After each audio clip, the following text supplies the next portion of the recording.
పిల్లోడు ఇట్లా లైఫ్ హ్యాపీగా ఎలాంటి ఫైనాన్షియల్ ప్రాబ్లమ్స్ లేకుండా సాగిపోవాలి. అప్పుడప్పుడు సరదాగా టూర్లు వెళ్ళాలి. ఇంకా ఏమంటే పిల్లలు పెద్ద అయిన తర్వాత ఆ పిల్లలకి పెళ్లి చేయాలి. ఇది ఏ ఆడపిల్లైనా కోరుకునేదమ్మా. హ్యాపీ లైఫ్ కోరుకుంటారు. డబ్బు ఎక్కువ ఉండాలని కూడా కాదు, హ్యాపీ లైఫ్ ఉండాలి. మంచి మొగుడు రావాలి, వాడు నన్ను కష్టపెట్టకుండా, కొట్టకుండా, తిట్టకుండా, నన్ను ఏడిపించకుండా, నన్ను నవ్విస్తూ నన్ను చూసుకునేవాడు కావాలని ఏ ఆడపిల్లైనా కోరుకుంటారు. కానీ అందుకు భిన్నంగా మీరు నాకు మొగాడితో పెళ్ళొద్దు, ఒక మంచివాడు, ఒక జెన్యూన్ అయిన ఈ అఘోరి అమ్మతో పెళ్ళి కావాలని కోరుకున్నారు అంటే ఆ వైరాగ్యం వచ్చింది సంథింగ్. ఇప్పుడు అబ్బాయితో అంటే సెక్స్ మెయిన్ కాదు, అబ్బాయిని పెళ్లి చేసుకో అన్నది మెయిన్ కాదు. ఇక్కడ పిల్లలు పుట్టాలి అనే రూల్ ఏం లేదు, పెంచుకోవచ్చు. మనం ఎవరితో ఉన్నా కానీ హ్యాపీగా వాళ్ళతో ఉండే దాన్ని బట్టి ఉంటుంది. ఎలా బతకాలి అనేది మనం చూస్ చేసుకునే దాన్ని బట్టి ఉంటుంది. నేనేదేమో అది ఓకే, అది నెక్స్ట్ లెవెల్ థింకింగ్ మీది, మీ బ్రాడ్ థింకింగ్. అది తప్పు ఏం లేదు, అది కూడా తప్పు ఏం కాదు, మీ ఆలోచన కూడా కరెక్టే. అలా ఆలోచన మారటానికి ఏదో కారణం ఉంటుందంటున్నా నేను. మీరు అట్లా డెసిషన్ తీసుకుంటారు, మగాన్ని పెళ్లి చేసుకుంటున్నారంటే పెళ్ళి అనేది కేవలం సెక్స్ కోసం మాత్రమే కాదు కదా, లైఫ్లో భాగం అది, అంతే తప్ప. ఎందుకు నా మైండ్ చేంజ్ అయింది అంటే నేను లైఫ్లో చూశాను చాలా మంది, నా ఫ్రెండ్స్నే చూశాను, 2-3 ఓకే లేచిపోయి పెళ్లి చేసుకుని హస్బెండ్తో గొడవ పడి 2-3 నెలలకే చనిపోవడం, లేదా మళ్ళీ సపరేట్ వచ్చేసి ఇంకో పెళ్లి చేసుకోవడం. అలాంటివి నేను నా ఫ్రెండ్స్లోనే చూశాను కాబట్టి ఇలాగ చేయడం జరిగింది. నా థాట్ అనేది అలా నిదానంగా మారిపోవడం జరిగింది. అబ్బాయిని పెళ్లి చేసుకుంటేనే ఇలాగా ఏంటి అని చెప్పని నేను ఇతన్ని ఇష్టపడి పెళ్లి చేసుకోవడం జరిగింది. బిఫోర్ అమ్మా నాన్న సంబంధాలు చూడలేదు మీకు? బిఫోర్ అంటే 2 years బ్యాక్ నాకు ఇంకో గురువు ఉన్నారు తణుకులో. నేను అంతకుముందే అఘోర దీక్షలో ఉన్నాను. తణుకులో రాజేష్ నాథ్ గురూజీ అని చెప్పి ఉన్నారు. ఆయన దగ్గర గురుమంత్రం నుంచి వదిలేశారు, అంతగా కేర్ తీసుకోవడం పట్టించుకోవడం అవేం లేవు. తర్వాత సనాతన ధర్మం గురించి ఈమె వీడియోస్ చూసి అవి చూసి కొంచెం ఇన్స్పైర్ అయ్యి ఓకే ఈమె దగ్గరికి సాధనకి వెళ్తే బాగుంటుంది కదా అన్నట్టు ఫస్ట్ అనుకున్నాం. కానీ ఈమె వచ్చిన తర్వాత ఈమెను చూసి, ఈమె మాటలు, ఈమె జెన్యూనిటీ చూసి నాకు లవ్ అఫెక్షన్ వచ్చేసింది. తర్వాత ఇద్దరం ఓపెన్ అప్ అయ్యాం, పెళ్లి చేసుకున్నాం, అదంతా అయిపోయింది. ఓకే, ఇక్కడ మెయిన్ ఏంటంటే నాకు ఈ విష్ణుదే కొంచెం చాలా మీ లైఫ్లో ఒక విలన్ ఉన్నారు అంటే మీ లైఫ్లో హీరో అఘోరి అంతేనా? హీరో అఘోరి, విష్ణు కూడా హీరోనే ఒకప్పుడు, ఇప్పుడు కాదు. ఒకప్పుడు ఉన్నంత ఇదిగా విష్ణు ఇప్పుడు లేడు, ఇప్పుడు మాత్రం విలనే నా లైఫ్లో. హీరో విలన్గా టర్న్ అయ్యాడు. ఎస్. ఇప్పుడు మీ లైఫ్లో ఎవరి వల్ల సఫర్ అవుతున్నాను అంటే, వర్షిని ఎవరి వల్ల సఫర్ అవుతుంది అంటే అది కేవలం విష్ణు వల్లే. అండ్ ఇప్పుడు కొంచెం మా ఫ్యామిలీ వల్ల కూడా, మా ఫ్యామిలీ కూడా తను చెప్పిందే వింటున్నాను. చంపేస్తాం అని చెప్పని రావడం వాళ్ళ నోట్లో నుంచి, అమ్మ నాన్న నోట్లో నుంచి. నా అమ్మ మాట వినకపోతే నేనే లేపేస్తాను నిన్ను. మా మమ్మీ ఈరోజు మార్నింగ్ అన్నారు బస్ స్టాప్లో. ఆ మాటలు కాదవి.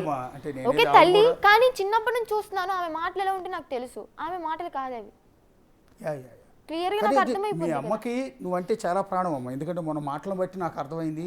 రోజు పిల్లలు అన్నాక తల్లిదండ్రులకి ప్రాణం. అందులో ఆడపిల్లలు అంటే మీ తల్లి, మీ అమ్మగారిని తప్పుపట్టడానికి లేదమ్మా. అంటే మీరు అన్నట్టు విష్ణు మాటల ప్రభావం పడి ఉండొచ్చు, సరే ఆవిడ కారణాలు ఆవిడకుండా. మొన్న లైవ్లో చెప్పింది ఏంటంటే విష్ణు దగ్గర మా బంగారం ఉండిపోయిందండి, మా డబ్బులు ఉన్నాయండి, ఒక 2 లక్షల రూపాయలే ఉన్నాయంట మీ డబ్బులు, బంగారం ఉందండి, అవి తీసేసుకుని అతని చేతుల్లో మా అమ్మాయిని, అతని బందికానాలోంచి మా అమ్మాయిని మేము కాపాడుకుంటానండి, నేను నా బిడ్డను చదివించుకుంటానండి, ముందు విష్ణు నుంచి నేను కాపాడాలండి అని చెప్పి డైరెక్ట్గా అంది ఆవిడ. ఎందుకంటే మా మమ్మీ ముందు చాలాసార్లు కొట్టాడు కాబట్టి, చిన్న చిన్న విషయాలకే, చాలా సెన్సిటివ్ విషయాలు. ఎట్లా ఊరుకుందమ్మా మరి ఆవిడ? ఇప్పుడు మీ అమ్మాయినా మీ నాన్న అడ్డుపడేది, వాళ్ళ రక్త సంబంధం. మా మమ్మీ అడ్డుపడేది, మా అమ్మాయిని కొడతావేంటి నా ముందు, అసలు మా అమ్మాయిని కొడతావు నువ్వు ఎవడివి, మా మమ్మీ తిట్టేసింది ఓపెన్ అప్గా. ఆవిడ కూడా తిట్టేవాడు, అది మాట వినకపోతే ఏం చేయాలి అది ఇది అని చెప్పని మీదకి వచ్చేవాడు. మొన్న నాకు తెలిసింది ఏంటంటే మమ్మీ అంత ముందు దాకా మీడియా ముందుకు రాలేదు, నేను వెళ్ళిపోయిన దగ్గర నుంచి సడన్గా వచ్చింది. మా మమ్మీని చూసి ఇవన్నీ వాచిపోవడం వల్ల నేను గమనించాను మా మమ్మీని కొట్టారు, అది తర్వాత నాకు తెలిసింది. మీ మమ్మీని ఎవరు కొట్టారు? హర్ష అన్నయ్య, విష్ణు ఇద్దరు కలిపి కొట్టారు. అందుకే మా మమ్మీ నిజాలు ఏం చెప్పలేదు, వాళ్ళకి అనువైనట్టు చెప్పింది. ఈ ఎపిసోడ్లో ఇప్పుడు హర్ష మీ సొంత అన్నయ్యమ్మా? సొంత అన్నయ్యే, కానీ ఫుల్లీ ఇన్ఫ్లుయెన్స్డ్ ఎవరు అంటే హర్ష అన్నయ్య. మీ సొంత, ఇప్పుడు మీ అమ్మకి ఇద్దరు, నువ్వు మీ అన్నయ్య ఇద్దరు, నేను హర్ష నువ్వు కదా. ఇప్పుడు గుజరాత్ నుంచి మిమ్మల్ని తీసుకురావడానికి హర్ష కూడా వచ్చాడు కదా. ఇప్పుడు హర్ష ముందే నిన్ను పడేసి కొట్టాడు అతను? పడేసుకోవట్లేదు, తను అసలు టచ్ చేయలే నన్ను గుజరాత్. హర్ష కాదమ్మా, విష్ణు. ఇక్కడ కొట్టలే, నేను ఉజ్జయిన్ హోటల్ రూమ్ లో కొట్టాడు. అదే అప్పుడు హర్ష పోలీసుల ఉన్నాడు ముందు పక్కన. కొట్టలేదు. ఉన్నాడు. తోడబుట్టిన చెల్లెలు ఎవడో బయట వ్యక్తి వచ్చి అంత దారుణంగా కాళ్ళతో తంతూ కొడుతూ ఉంటే కొట్టేటప్పుడు ఉన్నాడు. సొంత తోడబుట్టిన రక్త సంబంధి కూడా మీ అన్న ఏమల్లా ఏమనలే. అక్కడ భవానీ అని చెప్పి ఒక అమ్మాయి వచ్చింది కదా తీసుకురావడానికి, తను ఆపింది ఏ మాటకి మాట. కొట్టకు విష్ణు అని తను ఆపింది. మా అన్నయ్య మీరు అనలేదా అన్నయ్య నువ్వు నేను నీ చెల్లెలు అన్నయ్య నువ్వు నన్ను అతను నేను కొడుతుంటే ఆర్టీవీలో లైవ్లో ఉన్నప్పుడే అన్నాను, నువ్వు నా మీద ఇంత నెగిటివ్గా చెప్పి ఇంత చండాలంగా మాట్లాడావు, నువ్వు సొంత అన్నయ్య అని చెప్పుకోవడానికి నాకే సిగ్గుచేటుగా ఉంది అని చెప్పని లైవ్లో అనేసా. నేనేది ఏంటంటే అన్నయ్య కూడా అలా బిహేవ్ చేశాడు అంటే అతనికి ఏమైనా కారణం ఉందా, అతని మీద ఏమైనా ఒత్తిడి ఉందా? అతని మీద ఒత్తిడి ఏం లేదు. మెయిన్ విష్ణు దగ్గర నుంచి మాకు డబ్బులు రావాలి, ఆ డబ్బులు వచ్చేంత వరకు ఇంకా తన మాటలు వినాల్సిందే. నేనైతే దాంట్లో నుంచి బయటకు వచ్చేసాను. ఈ హర్షణ ఏంటంటే మనీ రావాలి కదా, సో అన్నయ్య కూడా చిన్నప్పటి నుంచి పెంచాడు కదా, అంటే విష్ణు కొన్ని మాటలు చెప్తాడు కదా, ఆ మాటలకి బాగా ఇన్ఫ్లుయెన్స్ అయిపోయాడండి. బాగా అంటే బాగా. ఇప్పుడు గుజరాత్ నుంచి మీరు వచ్చిన తర్వాత మీ అమ్మని విష్ణు హర్ష కలిసి కొట్టారని మీరు అనుకుంటున్నారా? నేను ఇంట్లో నుంచి వచ్చేసిన తర్వాత, ఇంట్లోంచి వచ్చిన తర్వాత బాగా కొట్టారా? మా మమ్మీ కొట్టినా వీడియో ముందు కూడా కొట్టారా, బెదిరించారా, బలవంతం ఒక చేశారా? వీడియోలో చెప్పింది కూడా మా మమ్మీ, ఆర్టీవీ వాళ్ళకి ఎవరికి చెప్పింది నన్ను కొట్టాడు విష్ణు అని చెప్పని. అప్పుడు విష్ణుని మీడియా వాళ్ళు అడిగితే నాకు తెలియదు, వాళ్ళ ఇంట్లో గొడవ ఆడుకుని నావే చెప్తున్నారు అని చెప్పని అన్నాడు. ఇప్పుడు నేను మొన్న అడిగినప్పుడు మీ అమ్మగారికి చెప్పాను, నేను మీ అమ్మగారికి చెప్పినప్పుడు అమ్మ డైరెక్ట్గా అంది, అవును నేను తప్పు తెలుసుకుంటాను, మొదట మిమ్మల్ని కేరళ తీసుకెళ్ళి మళ్ళీ ఏవో పూజలు అవి చేయించాలని ప్లాన్ చేశారు. విష్ణుమాయ టెంపుల్లో పూజలు చేయించాలని చేయించాలి, మా అమ్మాయికి ఏదో పసరిచ్చారు, మందు ఇచ్చారు, లేకపోతే మా అమ్మాయికి ఏదో పట్టింది అంటూ రకరకాల మూఢనమ్మకాలు ఉంటే నేనే లైవ్లో చెప్పాను, అట్లాంటి నమ్మకం అమ్మ ఈ రోజుల్లో కూడా ఏంటి నాకు అర్థం కాదు అంటే. అప్పుడు మీ అమ్మగారిలో రియలైజేషన్ వచ్చింది, అవును నా బిడ్డ, మీ బిడ్డను పట్టుకుని విష్ణు అనే అతను ఏ రకంగా కొడుతున్నాడు అని మీ బిడ్డ ఏడుస్తూ చెప్తుంది కదా, కన్నతల్లిగా మీకు బాధ అనిపించట్లేదా అని అడిగితే మీ అమ్మగారు చాలా బాధపడ్డారు లైవ్లోనే. బాధపడి నా బిడ్డ వచ్చిన తర్వాత అసలు కారణం ఏంటో నేను కనుక్కుంటాను, ఫస్ట్ ఆఫ్ ఆల్ విష్ణు అనే వ్యక్తి చేతుల్లోకి నా బిడ్డ వెళ్లకుండా నేను కాపాడుకుంటాను, అది తీసుకుంటాను ముందు, నేను ఎక్కడికి ఏ గుళ్ళకి తీసుకెళ్ళను, కాకపోతే కౌన్సిలింగ్ ఇప్పిస్తాం, ఒకవేళ అమ్మాయి ఎందుకు సఫర్ అవుతుందో కౌన్సిలింగ్ ఇప్పిస్తామని మీ నాన్న మానస హాస్పిటల్ పేరు చెప్పాడు.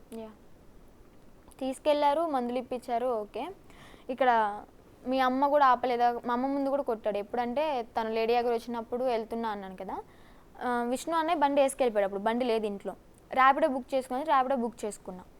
ర్యాపిడో బుక్ చేసుకుని ఓకే అన్నయ్య వచ్చాడు కదా అని చెప్పి క్యాన్సిల్ చేసేసి లోపలికి వచ్చేసా. రావడం 5 నిమిషాలు లేట్ అయిపోతే ర్యాపిడో బుక్ చేసుకుని వెళ్ళిపోతా అని చెప్పి చంపగేసి ఒక్కడి వీకెండ్ నన్ను ఆ రోజు ఇంట్లో అమ్మ ముందే. అమ్మ ఎందుకు కొడుతున్నావు, ఈ టైంలో ర్యాపిడో బుక్ చేసుకుని వెళ్తుందా ఆడపిల్ల అని చెప్పంటే నేను అప్పటికే అనేసాను, నీ దగ్గరికి అన్న నిన్ను ఎక్కించుకోవడానికి వచ్చినప్పుడు మరి నువ్వేం చేసావు, అప్పుడు 2-3 అయ్యేది అని చెప్పని అన్న. దానికి మాటలు, నువ్వు నా దగ్గరికి వచ్చావు, నేను నీ సేఫ్టీ నేను చూసుకోగలను, అక్కడికి ఎలా వెళ్తావు ర్యాపిడో బుక్ చేసుకుని అని చెప్పి మా మమ్మీ, నువ్వు వరకు నువ్వు మధ్యలోకి రాకు, నువ్వు గారాబం చేయడం వల్ల అది ఇలా తయారవుతుంది అని చెప్పి మా మమ్మీని కూడా అరిచాడు. ఒకసారి చూస్తున్న వ్యూయర్స్కి ఒక క్లారిటీ ఇచ్చే ప్రయత్నం చేస్తున్నాం. ఇక్కడ వర్షిణి అనే అమ్మాయి మేజర్, ఆమె మాట్లాడవచ్చు, ఆమె లైఫ్ గురించి ఆమె డెసిషన్ తీసుకునే రైట్ ఆవిడకు ఉంది, అందుకని వాళ్ళు మాట్లాడుతోంది, కొన్ని నిజాలు చెప్పే ప్రయత్నం చేసింది. సరే, అఘోరిని పెళ్లి చేసుకోవడం తప్ప ఒప్ప అన్నది పక్కన పెడదాం, అది ఆవిడ డెసిషన్ తీసుకుంది, చట్టాలు అనుమతిస్తాయా లేదా ఏంటనేది అది ఆ తర్వాత చూసుకోవచ్చు. ఫస్ట్ ఆఫ్ ఆల్ ఇక్కడ వర్షిణి మాటల్లో మనకు కనిపిస్తున్నది ఏంటంటే ఎంటైర్ ఫ్యామిలీకి విష్ణు అనే వ్యక్తి నుంచి ఒక థ్రెట్ ఉంది. ఎందుకు ఎంటైర్ ఫ్యామిలీ, సొంత అన్నయ్య హర్ష ముందు వర్షిణిని పట్టుకుని విష్ణు కొడుతూ ఉంటే అతను కూడా ఏమన్నట్ల, అమ్మా నాన్న ముందు పట్టుకుని కొడుతూ ఉంటే వాళ్ళు కూడా ఏమీ అనలేని పరిస్థితి, ఒకవేళ అన్నా కూడా వాళ్ళపైన కూడా విష్ణు దాడి చేసే పరిస్థితి కనిపిస్తుంది. అంటే ఒక ఎంటైర్ ఫ్యామిలీ, మీరు గుర్తుపెట్టుకునే ఆడపిల్లలు ఉన్న ప్రతి తండ్రి, ప్రతి తల్లి, చెల్లెళ్ళు ఉన్న ప్రతి అన్న ఇక్కడ ఆలోచించాల్సింది ఏంటంటే మన ఇంట్లో ఆడపిల్ల మీద ఎవడో మనకు సంబంధం లేనివాడు, సరే మనతో పరిచయాలు ఉన్నవాడు ఎవడో ఉండొచ్చు, రావచ్చు, కాఫీ తాగిపోవచ్చు, కానీ మన ఇంటి మీద పెత్తనం చేసి, మన మీద పెత్తనం చేసి, మన బంగారం తీసుకుని, మన డబ్బులు తీసుకుని, మన ఆడపిల్లను పట్టుకుని ఆ రకంగా కాళ్ళతో తన్నుతూ కొడుతూ బెదిరిస్తూ ఉంటే ఊరుకుంటామా? మరి విష్ణు అనేవాడు చేసింది ఏంటి, ఈ విష్ణు అనే వ్యక్తి చేసింది ఏంటి, సొసైటీకి వచ్చి చేయాలి. ఫస్ట్ ఆఫ్ ఆల్ ఏం రైట్ ఉంది అతనికి, ఏం రైట్? మీకు ఈవెన్ ఒక బిడ్డను తీసుకొచ్చి మనం దత్తత తీసుకోవాలన్నా కూడా ఒక లీగల్ ప్రొసీజర్ ఉంటుంది. అంత ఈజీ కాదు. ఎవరో బిడ్డను మనకు దొరికేయడానికి తీసుకొచ్చి పెంచుకోవడానికి కుదరదు.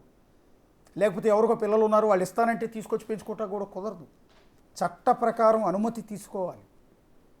తీసుకుంటేనే ఆ బిడ్డ మీద మీకు రైట్స్ ఉంటాయి, పెంచడానికి కూడా. అలాంటిది ఎవరికో పుట్టిన ఒక పాప, ఆమెకు తల్లిదండ్రులు ఉన్నారు, అన్నయ్య ఉన్నారు, ఆ కుటుంబంతో ఇతను బంధువు కాదు, బ్లడ్ రిలేషన్ లేదు. అలాంటి వ్యక్తి వచ్చి తల్లిదండ్రుల మీద పెత్తనం చేస్తున్నాడు, అమ్మాయి మీద పెత్తనం చేస్తున్నాడు, ఒక మేజర్ మీద.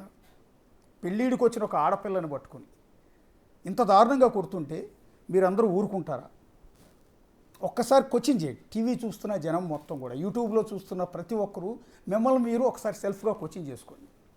మన ఇంట్లో ఆడపిల్లని ఎవడో పరాయి వాడు వచ్చి, కాలేజీకి అమ్మాయి వెళ్తే వాడు ఎవడో వచ్చి చేయబట్టుకుంటేనో, ఆ పిల్లతో అసభ్యంగా మాట్లాడితేనో మనం వెళ్ళి చెప్పు కొట్టొస్తాం, చెప్పు తీసుకుని కొట్టొస్తాం, నువ్వెవడో రా అని. బస్ స్టాప్ దగ్గర మన ఆడపిల్ల బస్సు కోసం వెయిట్ చేస్తుంటే ఎవడో వచ్చి హేళన చేస్తే ఈడ్చి తన్నొస్తాడు అన్నయ్య అనేవాడు వెళ్ళి. కానీ ఈ అన్నయ్య చేస్తున్నది ఏంటి? కొడితే కొట్టాడు పర్లేదు, విష్ణు కొట్టినా పర్వాలేదు అంటున్నాడు. ఇదే విచిత్రంగా ఉంది. మీకు చూస్తున్న జనానికి ఒకసారి ఊహించుకోండి. ఆ ఆడపిల్ల ఎంత నరకం అనిపించి ఉంటుంది, ఆమె గుండెల్లో ఎంత బాధ లేకపోతే వాళ్ళు వచ్చి కన్నీళ్లు పెట్టుకుంటుంది. ఆడపిల్ల కన్నీళ్ళు మంచిది కాదండి. ఒకటి గుర్తుపెట్టుకోండి, చూస్తున్న జనం మొత్తానికి కూడా చెప్తున్నాను, మీరు క్వశ్చన్ చేయాలి, మీ అందరూ కూడా ఆలోచన మారాలి. మీకు ఎప్పటివరకు విష్ణు వెళ్ళిపోయింది, అఘోరిని పెళ్లి చేసేసుకుంది, ఇది చేసుకుందంటే మీరు చూసే కోణం వేరు. ప్రతి మనిషిని టచ్ చేస్తే మనకు తెలిసింది, మనం చూసేది, మనం వినేది వేరు. వాళ్ళని కదిలిస్తే, వాళ్ళ మనసులో ఉన్నది మాట్లాడిస్తే అది వేరు. ఇవాళ ఒక ఆడపిల్ల ఈ రకంగా కుమిలిపోతోంది అంటే దానికి ఎంత మనోవేదన ఉండి ఉంటుంది, ఎంత నరకం అనిపించి ఉంటుంది. ఫ్యామిలీ నుంచి సపోర్ట్ రావట్లా. వాడు ఎవడో పడేసి కొడుతున్నాడు నానా అంటుంటే నానా ఆపట్లా. వాడెవడో నన్ను గుండెల మీద దంతున్నాడు నానా, నన్ను పీరియడ్స్ ఉన్నా కూడా కొడుతున్నాడు అమ్మ అంటే తల్లి ఆపట్లా. నన్ను ఇష్టం వచ్చినాడు బూతులు తిడుతున్నాడు అన్నయ్య అంటే అన్నయ్య ఆపట్లా. అలా ఆ వీడియోలో కనపడుతున్నాడు కదా, మీరు ఒకసారి చూడండి, అతనే విష్ణు. ఇలా మన ఇంట్లో ఆడపిల్లని నిజంగా విష్ణు అనేవాడు ఒకడు వచ్చి, అలాంటి వాడు వచ్చి మన ఆడపిల్లని ఏమన్నా అంటే ఊరుకుంటామా? నేనైతే కుక్కని కొట్టినట్టు కొడతాను సీరియస్గా, ఒక అన్నగా, ఒక తండ్రిగా. నిజంగా వేరే వాడు ఎవడన్నా వచ్చి మన ఇంట్లో ఆడపిల్లని ఎవడన్నా ఇట్లా తప్పుగా బిహేవ్ చేస్తే కుక్కని కొట్టి పోలీస్ స్టేషన్లో చెప్పాలి కూడా. అలాంటిది ఒక ఆడపిల్లని పట్టుకుని ఎంత దారుణంగా కొట్టారండి. సరే, ఆ తల్లిదండ్రులు అమాయకుల్లో ఉన్నారు పాపం వాళ్ళు. సరే, ఫైనాన్షియల్గా ప్రాబ్లమ్స్ ఉండొచ్చు. సరే, ఏదో పెంచాడు, కాస్త ఏదో సాయం చేశాడని చెప్పి కాస్త కేర్ టేకర్గా ఉండమని అనొచ్చు. అంత మాత్రం రైట్స్ ఇచ్చేశారా? ఇప్పుడు ఆమె సీరియస్గా, మీకు తెలుసో లేదమ్మా, ఇవాళ చూడండి ఒకసారి, ఆమె చూస్తుంటే ఎంత బాధగా ఉందో చూడండి ఒకసారి. నిజంగా నాకే ఎమోషన్ అయిపోతున్నాను ఆ పాపను చూస్తుంటే. నిజంగా పిల్ల 18 ఏళ్ళు 19 ఏళ్ళు అమ్మా, 23 ఏళ్ళ ఆ పాప. చక్కగా హ్యాపీగా ఉండాల్సిన అమ్మాయి, ఏ కాలేజీలో చదువుకుంటూ ఉండాల్సిన అమ్మాయి, ఇవాళ వచ్చి ఇలా బహిరంగంగా మీ అందరి ముందు కన్నీళ్లు పెట్టుకుంటుందంటే ఆమె బాధ అర్థం చేసుకోండి. ఆమె మీద వేరే రకంగా అనుకోకండి. నేను చేసే విజ్ఞప్తి ఏంటంటే, బిగ్ టీవీ తరఫున మీ అందరికీ చేసే ఒక అప్పీల్ ఏంటంటే, ఆమె గురించి వేరే కోణంలోంచి చాలామంది మాట్లాడుకుంటూ ఉన్నారు. అది తప్పు అండి.